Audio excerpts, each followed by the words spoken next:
শুনুন উনি আর কি বলে। নকল করতে পারবে না, এই মন শিক্ষামন্ত্রী আমাদের দরকার নাই। এখন আর কি বলার কিছু নাই, কারণ এখন আমার বাচ্চা পরীক্ষা দিতেছে। এখন আমি বলে আর কি করবো? যা পড়ার, যা সময় নষ্ট হওয়ার হয়ে গেছে।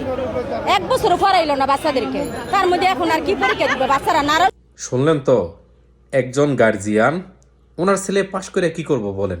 উনি নকল করার জন্য সার্টিফিকেট চাইতেছে।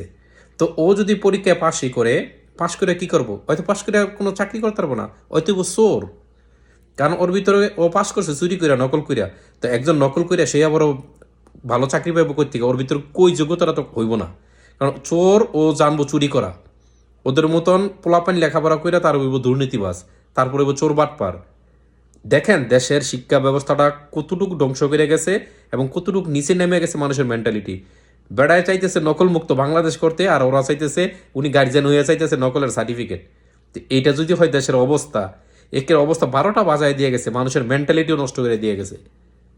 তা না হলে একজন গার্জিয়ান কীভাবে নকলের সার্টিফিকেট চায়, নকল করার অধিকার চায়? এটা কি কোনো বাংলাদেশের ভিতরে, এটা কি কোনো শিক্ষা ব্যবস্থা হয়? বেড়া ভালো করতে চাইতেছে, এখন বেড়ারি নিয়ে টল করে।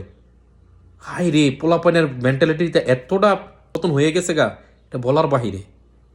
এদের দিয়ে কীভাবে একটা ভালো দেশ গড়া যাবো সেটা বলেন আপনারা।